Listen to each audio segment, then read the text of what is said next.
Good morning, good morning, good morning, good morning, good morning, and happy opening day in Cincinnati, or at least that's when I'm recording this, and that's what we're prepping for today. I don't know when you'll find this episode, but wherever it may find you, I hope that you feel the spring, the aliveness, the awareness, the life coming back to your body now that baseball is back in our lives and opening day here has arrived, which is truly Cincinnati's biggest holiday. In fact, that's what the primary driver of conversation is going to be today. We'll get into some fun facts about the Cincinnati Reds that you may not know, and some fun facts about the Boston Red Sox that you might not know, since they are both playing today here as we get ready to open baseball for the 2026-2027 season. I lied. It's the 2026 season. Baseball doesn't cross over to the new year quite like football does. Got it. Okay, here we go. Also, there is a unique invisible string that connects the Sox, the Reds, and my life that I can't wait to share with you also later on in this episode. But before we get into any of that, let's start off with you. What's going on in your world? Do you have a serving of kegs and eggs in front of you? Is your iced coffee spiked with Baileys? Or is that just a Boston thing? Are you getting ready to crack open a crisp, cold Sam Adams? When is it appropriate to drink your first drink on opening day baseball here in Cincinnati? I would say right now, immediately. You could have already had it. But wherever this may find you, whenever you do watch this, thank you for stopping by and for checking it out. I always like to know what your name is and what neighborhood you're listening in, wherever that may be. So please comment below whatever platform you are watching this on so that we can get you a shout out on the show. Whether it's one time or we'll get you in the future. This is This Morning with Tiff Potter. It is a daily companion audio show. Comes out usually right around 8 a.m. And it's content, conversation, things you want to know, need to know, you could use later. If you want company, press play. Okay. But where should we start in our journey? Let's start with the invisible string theory, right? Because it is definitely a true thing and it exists in my life. So we'll start with the Boston hat. If you didn't know this, I'm originally from the Massachusetts area. I grew up in a town called Leicester, Mass, which is about the same distance to Boston as like Mason or Liberty is to Cincinnati, to give you some context. And I graduated high school in 2008 and went to a place called LaSalle University, just outside of Boston in Newton, Mass. And I went there for years. Obviously the 4 years, but I have many, many, many memories of walking myself to the Green Line, to the D train, and taking it with my friends into Fenway Park for many, many baseball games. And then once I graduated in 2012, I moved to an area called Brighton, and we would take the 57 bus to Kenmore and watch continued baseball and all sorts of wonderful memories. And then my journey brought me to Cincinnati. In 2019, the spring, in May, so we're almost 7 years into my life here in Cincinnati. When I started my career in radio, I started in Boston at Kiss 108, my former home, and I loved it. Still love the thought of it and all the great memories there. And then I eventually took a leap of faith, didn't know a single person here, and the company moved me in 2019, and eventually I became Tiff in the Morning, and that tenure ended this past October when I was laid off. But I have nothing but peace in my heart for my journey and where it had taken me and what is yet to be revealed in my future. I don't know yet. But many, many, many great memories with both. And I arguably have to say I have had the best broadcasting career that in the sports world, I think anyone's had.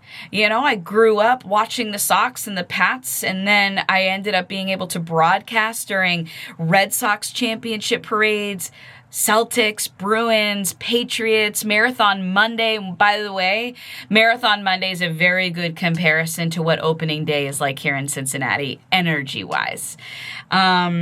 Just wonderful, wonderful memories. And then when I came here, you know, the Bengals went to the Super Bowl that one year. So I've had my share of really awesome broadcasting moments that have been tied to the sports world.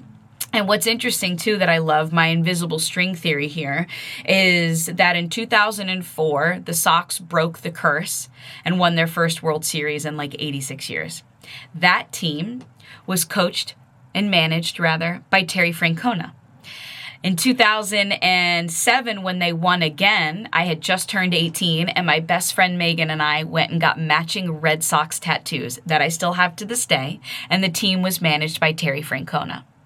Fast forward years and years down the line, I'm sitting in my studio maybe 2 seasons ago, or I think actually it might have been last season.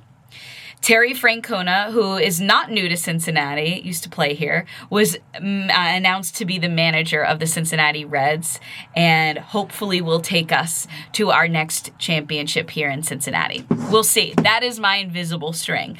The string also thickens a little bit because Jim Cook, who is the founder of Sam Adams, was born in Cincinnati, and the recipe for Boston Lager was actually created here. He went to Harvard Business School, and he got Sam Adams off the ground and started selling Boston Lager. And the very first bar, I should say, that purchased Boston Lager was a place called the Sail Loft. I learned that through interviewing him over the years. And Sail Loft is in the north end of Boston, and they have the best clam chowder in the city if you ever get a chance to go. And that was the very first bar that purchased what we know today as Sam Adams Boston Lager, which has since been remastered. But that's my invisible string. I love it. I love how the universe kind of came together and gave me such a wonderful scenario. And I have to believe that will continue in my life, as my future has yet to reveal itself. But I'm hoping that the good just keeps rolling, right? So wonderful, wonderful, wonderful. Okay, let's get into... I think that covered everything. Let's start getting into some of these fun facts as we get ready for the day here. We'll start off with the Boston Red Sox, founded in 1901.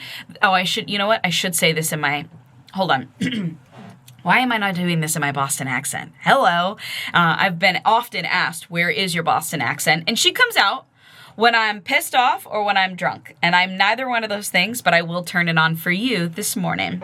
Founded in 1901, the Boston Red Sox are a Chatham American League franchise that has won 9 World Series titles, played at a historic Fenway Park since 1912, and overcame an 86-year-old championship drought. The key lore for the Boston Red Sox is that Babe Ruth, they sold him to the Yankees, and that's what started our 86-year curse. And then also Ted Williams hit a 502-foot home run, and the Green Monster. Those are the 3 big things that you can think of when you think about the Boston Red Sox, other than Fenway Park. So, the red seat in Section 42, Row 37, Seat 21, a single red seat marks the spot where 502-foot home run led by Ted Williams landed in 1946. So you'll see that red seat when you go. The Green Monster, that's famous. Originally covered in advertisements, it wasn't painted green until 1947. It is the oldest park, opening in 1912. Fenway is the oldest active MLB ballpark, added to the National Register of Historic Places in 2012. The team originally adopted the Red Sox name in 1907, taking effect in 08, because the National League's Boston team stopped wearing red trim. That one was new to me. The Sox won their first modern World Series in 1903 after the 86-year drought. If you didn't know this, the curse of the great Bambino. In 1920, the team went without a World Series for 86 years. Last time they won, 1920, and then 2004. And let me tell you, there is a documentary on Netflix about it, and it's incredible. Also, wicked popular, the Fenway Frank. Okay. Let's talk about the Reds. Fun facts about the Cincinnati Reds. For those of you that don't know, let me switch up the merch here. Founded in 1869 as the first openly all-professional team, the Reds are one of baseball's oldest, most historic franchises, known for pioneering night games, the Big Red Machine era, and apparently some unique beer scandal. The Reds have won 5 World Series championships and represent a deep, rich history of firsts in the Major League Baseball. So, first professional team, the 1869 Cincinnati Red Stockings. So, I think the Sox came onto the market in, 1912? The Reds came in 1869, several years before. First openly professional baseball team finishing their inaugural season with a perfect 81-0 record against the Cubs.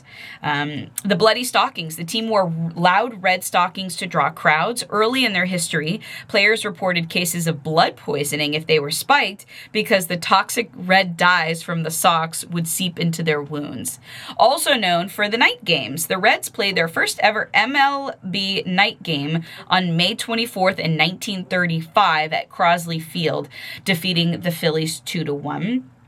Consecutive no-hitters. They're known for pitcher Johnny Vandermeer is the only pitcher in Major League history to throw a no-hitter in consecutive starts, June 11th and 15th in 1938. This beer scandal is new to me, I guess. In 1880, the team was expelled from the National League for refusing to stop serving beer at their games and for charging for Sunday games. Love that. And then, of course, the Big Red Machine. During the 1970s, the team was dominant, winning back-to-back World Series in 75 and 76 with superstars like Johnny Bench, Joe Morgan, and Pete Rose, who just passed away, I think, 2 years ago. And there are several new tokens of appreciation for these things at Great American Ballpark to look out for. There's the Pete Rose statue, the Marty Brennaman famous broadcaster statue, and then new this year, the Joey Votto clock, which you'll see if you go down there today. So that is your history for the Reds and Cincinnati Reds and my Boston Red Sox. I'm tripping up a little because I don't know who to represent and support today, but either way, I appreciate you stopping by. Thanks for making me a part of your regular routine. Happy opening day, and thanks for inviting me into your life, into the places that you love. I will see you right back here tomorrow, probably hungover, but it's opening day baseball, baby.